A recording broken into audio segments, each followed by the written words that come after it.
Hey y'all, it's Dim here, and I'm back again with another video.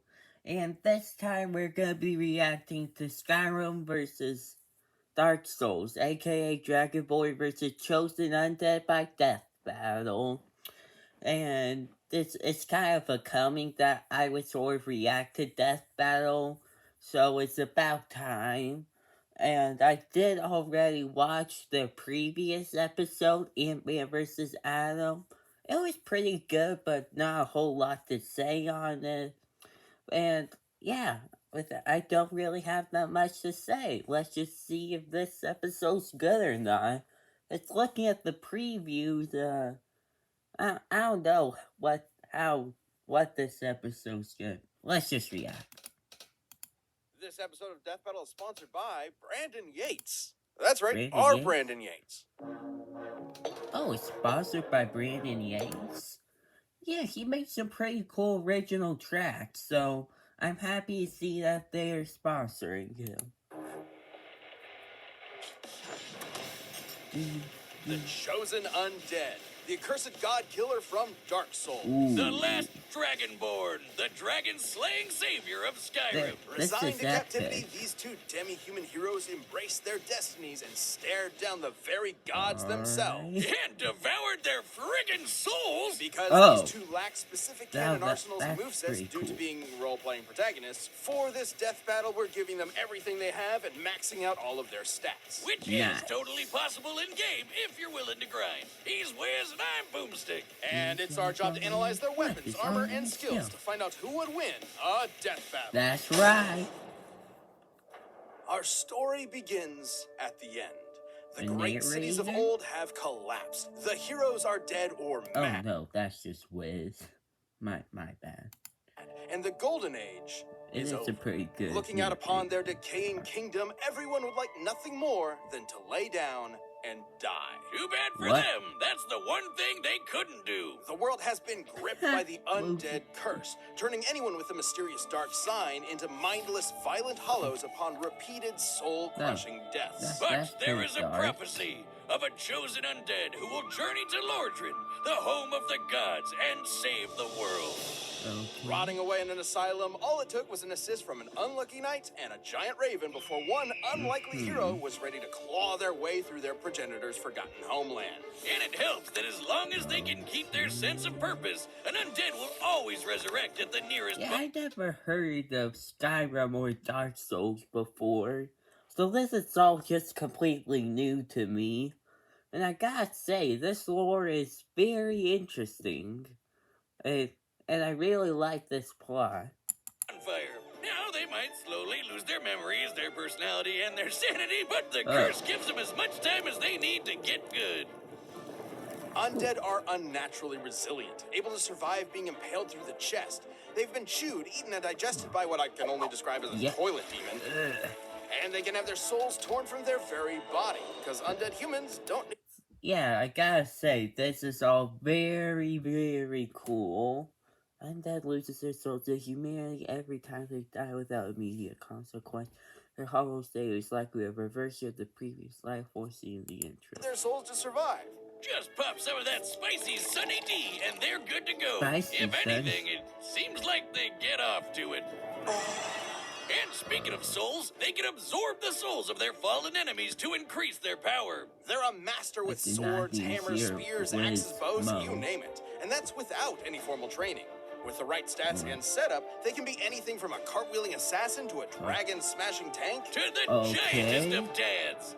And despite the serious gothic themes of the series, these weapons can get anime as hell. Smo's Anime. great hammer is a ginormous mallet the size of a sedan. Based on its size and likely bronze composition, it'd have to weigh over 100 tons. A lot like Goth's great bow, which can shoot pillar-sized arrows and one-shot dragons out of the sky. Or my favorite, the Moonlight Greatsword, produced from the ass of the albino dragon and founder of sorcery, Seath the Scaleless. This baby's a universe-hopping anomaly that can fire powerful sword beams and just Oh, it just looks so cool! The chosen undead has learned magic from the greatest practitioners in the world. They can create shockwaves, form defensive barriers, reflect damage, throw balls of flame, control mines, fire magical crystal spears, turn invisible, and toss bolts of sunlight strong enough to peel the stone scales off of mortal dragons. So their pool of magic is pretty limited. So if it comes down to it, they can shut off all magic in the vicinity with the miracle Vow of Silence, preventing anyone from speaking any spells aloud, including themselves. With this incredible arsenal and judicious attention paid to the stamina bar, the chosen undead was rolling their way to victory. But I mean, it could be very useful for some instances, and then Star so powerful Wars. it bends the laws of space and warps them through attacks like they weren't even there. Though sometimes it doesn't work and it's bullshit. That's just a game mechanic, but great to use when you're panicking. They've Sometimes it's great to use, and other times it's bullshit. I gotta say, not Wiz, Boomstick. He seems to be a pretty good host in this episode. Boomstick is my preferred over Wiz. Nito, the god of death, the bed of chaos, the mother of all demonkind, and Calamite, the strongest surviving ancient dragon. That was when the chosen undead was dragged back in time to face the fallen knight Artorias, the greatest warrior in history. And not only defeat him, but accomplish the greatest feat attributed to Artorias' legend, the destruction of Manus, the father of the abyss that threatened to consume the world. They've even beaten other chosen undead from alternate worlds, like the best buddy in all gaming, Solaire. Praise the sun, bro! And soon they were approached by these two slithery freaks. One said to link the fire, and the other said to let it die out, which totally makes sense. Which can explain it? Don't look at me. Dark Souls lore is as notoriously convoluted as the flow of its time stream, which is why we have a true expert in the realms of nerdom to explain it for us. Why is Wiz and Boomstick move so weird? It's like they're acting like mechanical robots that are malfunctioning. Like, it's I don't know. Or maybe this is just how they always moved. But season 8 and 9 seem to be a whole lot more smooth. You wouldn't believe how many item descriptions, forum posts, and moody 2013 lore videos I had to watch through for this. Oh my god, no. Sorry guys for the It's story time, kids. In the beginning, the world was unformed and static. Then suddenly, the first flame burst to life, and with it, the concepts of heat and cold, life and death, energy and time, light and dark. Sounds like a mythological Big Bang. The gods were granted immensely powerful souls from the first flame, but their greatest fear was the soul possessed collectively by the race known as humanity. Yeah, the this is getting very complicated. I don't even know how to react and so to this. sealed their dark souls within them. But as humanity reproduced, the dark soul collectively grew and the first flame waned. Turns out humans were naturally undying, or according to the gods' propaganda, undead. Yes, it's all a conspiracy. The undead curse was a lie. Linking the fire means using your very soul as fuel to keep the first flame burning.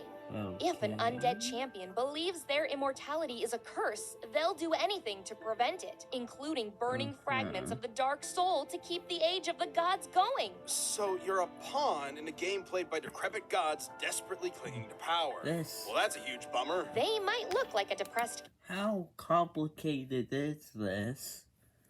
This is so weird. California raising, but in order to link the flame, their soul needs to be strong enough to maintain the whole universe and the flow of time for another 1,000 years. Other similarly powerful undead across time are swift enough to dodge lightning and even light itself. Based on their dodge compared to this beam and the time it took to reach them, they'd be reacting and moving at over 20% the speed of light.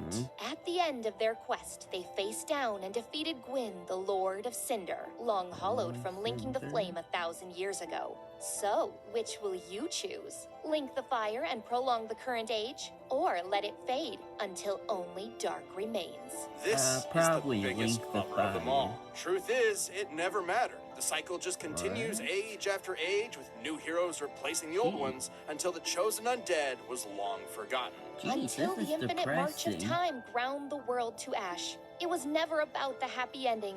It didn't exist. It was about the struggle to get there. That's ultimately what gives us meaning. This episode of That's Death Battle is sponsored by interesting. Brandon. That's right, Boomstick. Dive into the thrilling world of versus music with Brandon Yates as he brings hypothetical matchups to life through his commissioned compositions. Brandon is one of the composers behind Death Battle, bringing us the incredible show-stopping songs you know and love. Seriously, we love this guy. Hollow Dreams, Princess of Pride, Hedge of Tomorrow, and some of Yes, our all-time yes. greats. In fact, he composed the track for this very episode.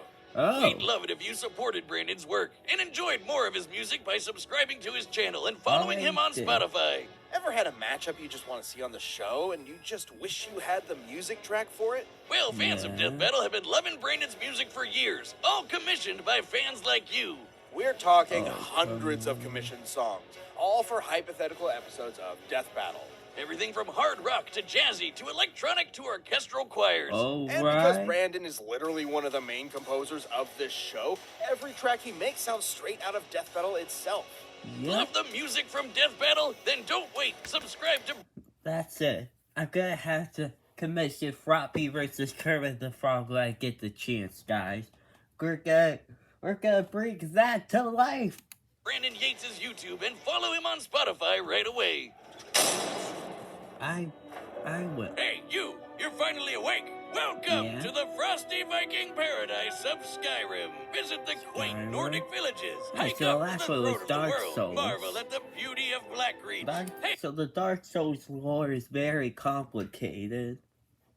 I wonder how complicated Skyrim lore is. what's that in the sky? Why, it's Macho Man Randy Savage. What? No, it's Thomas the Tank Engine. No, wait, No, what? that This isn't- isn't right. Thomas the Tank Engine is Skyrim? Is he some sort of like the final boss of Skyrim? You go ahead, you run up the stairs, you're wondering, oh boy, wonder what the final boss is. And then you hear, choo-choo! It's Thomas the Tank Engine! Dragon. But not that's just not any right. mere Drake. This is Alduin, the World Eater, and he's come to Oh. burn everything Oh. to a cinder. But fortunately for you, his path of destruction happened to interrupt your Oh. impending execution at the hands of those uppity Imperial pigs. That'll be the worst mistake this Staley monster would ever make. It wouldn't Yeah, be he shouldn't have bothered with the execution. Now he's gonna get his ass kicked.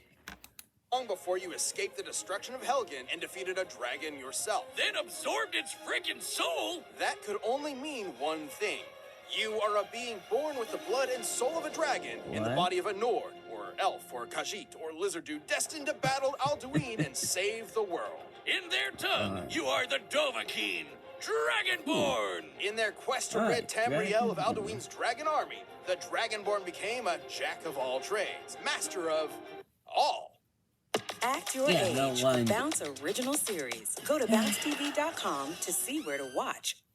This is how you order all this I'm delivery really food sorry for cheap. these ads. Okay, so first.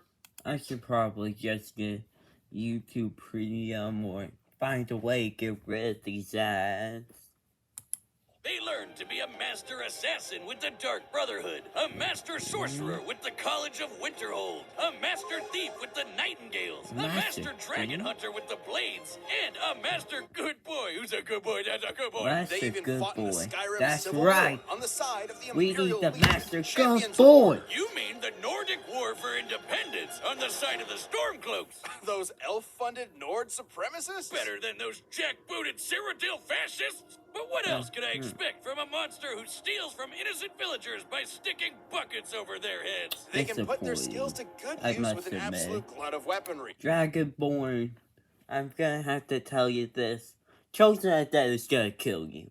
It's not because that you would be weaker than him per se, but because you put buckets over the villagers' heads. I mean, come on.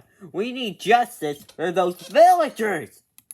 Not just the usuals like daggers, swords, hammers, and axes, but also special weapons given to them by the Daedric princes. They're basically crazy powerful gods from the plane of existence called Oblivion.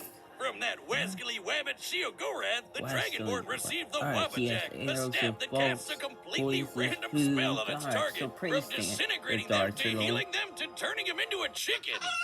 From Meridia, they received the Dawnbreaker, a holy sword made for burning the undead to ash. That's similar to Oriel's bow, which can shoot fiery arrows that can blot out the sun. To cover the distance between the Earth and the Sun in about 2 seconds, the arrow would have to be moving at over 250 times the speed of light. Yikes, that's Except pretty this fast. isn't Earth and the Sun. This is the planet Nirn, and that's Magnus. According to the Elder Scrolls lore master Michael Kirkbride and his in-universe text cosmology, when you look up at the Sun, you're actually looking into a dimension of pure magic.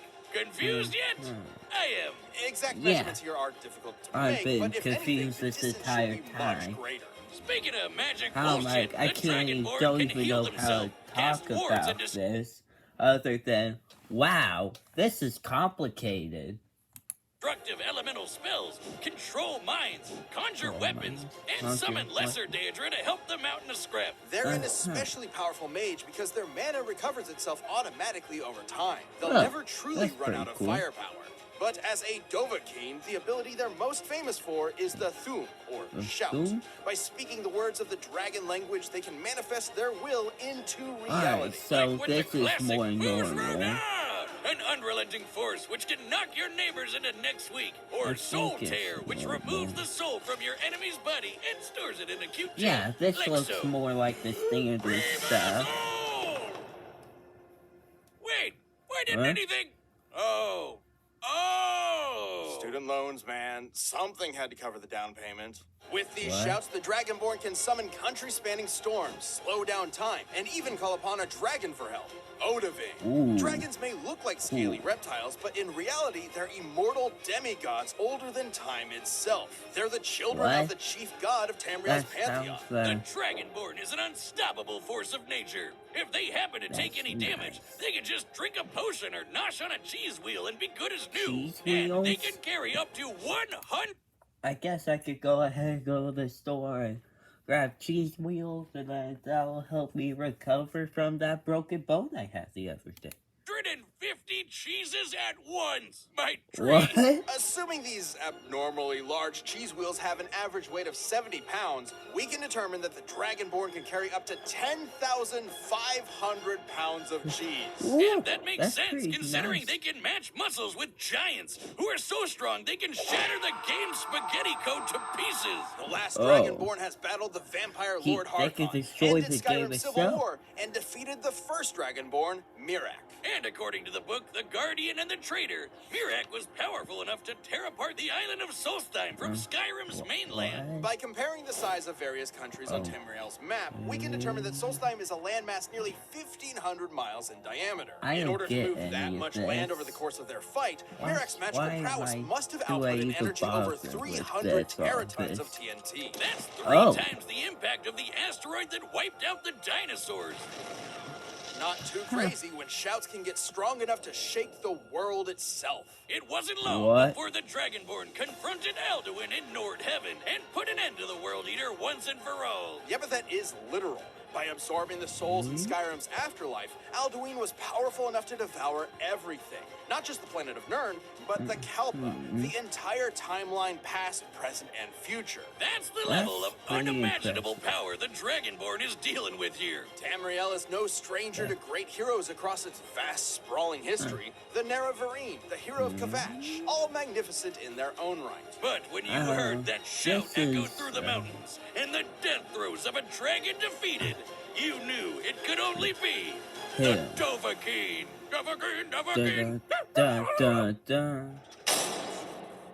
Alright. Hey, Wiz, did you know that I can blow up a galaxy? What?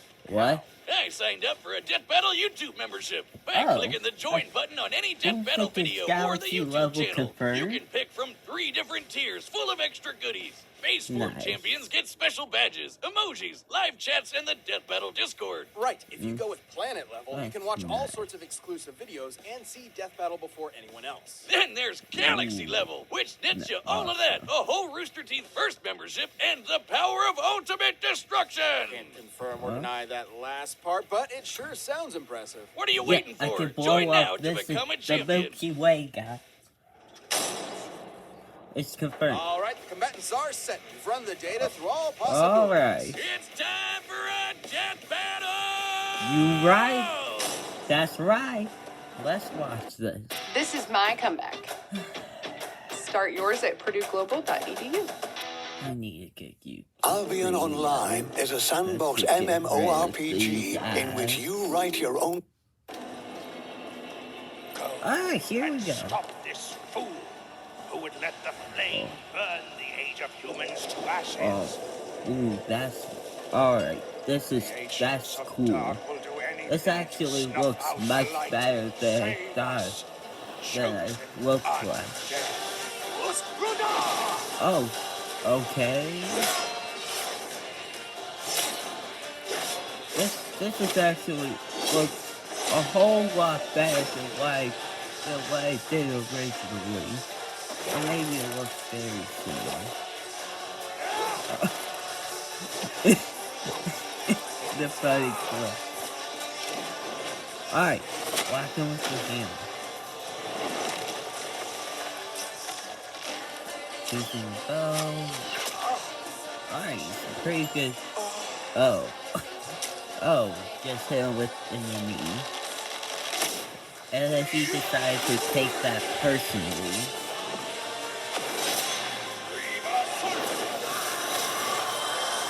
This guy looks like Dragonborn's gonna take this.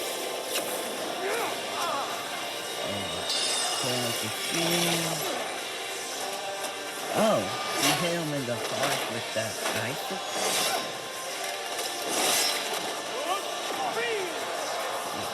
This isn't working out well. This music. Can we also just appreciate the music for a second? 'Cause, like, wow, it's really, really good. Yeah.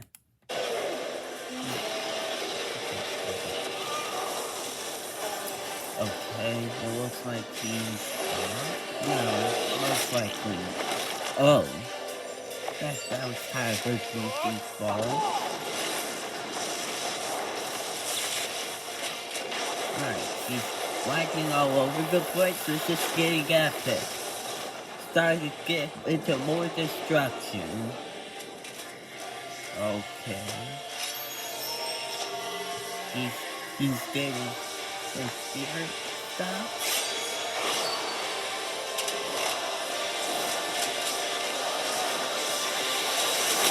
Oh, okay. The music's getting more epic. And everything's starting to get crazy awesome.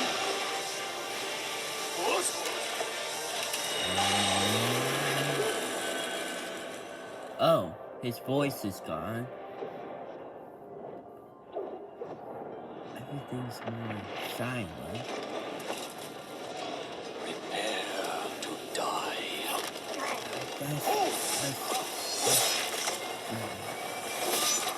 Save this world, chosen warrior.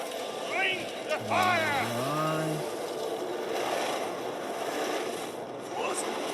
What's going on? Let true dark be cast upon the world. Our Lord hath returned.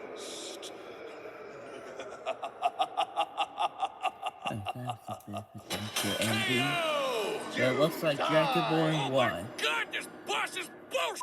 This debate was fascinating. The Dragonborn had a wider variety of training, better access to summons, and magic that passively regenerated, as opposed to the chosen Undead's limited pool of magic. Vow of Silence was a slick counter to the Dragonborn's magic and shouts, but it wouldn't last forever. The Dragonborn was significantly faster, too. The Chosen Undead could dodge beams of light, sure, but Oriel's bow could fire arrows that move at least 250 times that. But none of that mattered if the Chosen Undead couldn't stay dead. You'd think the Dragonborn's anti-undead weaponry like Dawnbreaker would be an easy solution, but the undead of Dark Souls aren't really the same as Draugr from Skyrim. Skyrim Undead are more like those classic reanimated skeletons. But remember the conspiracy. Humans in Dark Souls are naturally immortal. They're not actually undead. Soul Tear wouldn't have been much use either, considering humans in Dark Souls can have their souls removed without dying. So why didn't the Chosen Undead just keep coming back until they eventually won?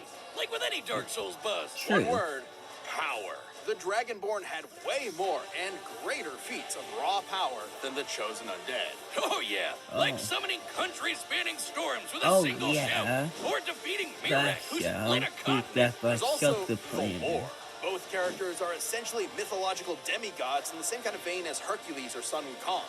Gameplay alone won't give you the best idea of their full power as characters. So, let's get an idea of their max potential from the lore. The Chosen Undead sustaining the first flame with their soul was insanely impressive. Considering the first flame is responsible for the core concepts of the universe, like energy and time, it's not a stretch to say it affects not just the planet they live on, but the whole universe. But that's nothing compared to the power levels in the Elder Scrolls. Well, let's compare the first flame to Alduin. Both literally run on the power of souls, and both can be directly scaled to our combatants. Alduin had strength to consume the universe, not just Nirn, but the Kalpa as well. You know those planets you see in the sky? According to cosmology, those are actually separate, infinitely big planes of reality. Alduin was going to eat infinity. Multiple infinities. In comparison, the first flame is powerful enough to sustain a greater survivability upon death. Will eventually go home when arsenal. Alright, everything seems to make sense. Universe and the flow of time, but it can't be infinite. Otherwise, it never would have faded to begin with. And that meant the Chosen Undead just wasn't powerful enough no matter how many times they revived. With that much of a difference in power, the Chosen Undead would eventually lose their will to fight and go hollow.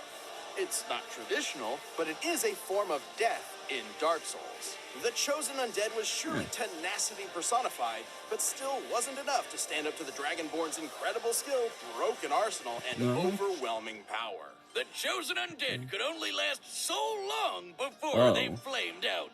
The winner is the Dragonborn. Alright, that was a terrible pun, Stick. Thanks for watching. Stay tuned. We have a new death battle releasing every 2 weeks this year. And click the join button to get new perks and extra content. Planet level members even see death battles before anyone else, so don't miss out. And next time, who are they again? Yeah, I don't know who these two are.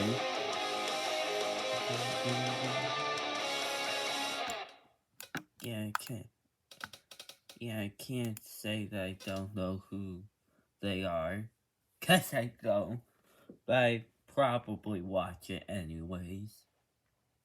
But yeah, this episode was really, really good. You could say that it's way better than I thought it would be. I think it was definitely carried by the music. Brandon Yates is is an amazing composer. And the fight, it used quite a lot of their arsenal from what it seemed like.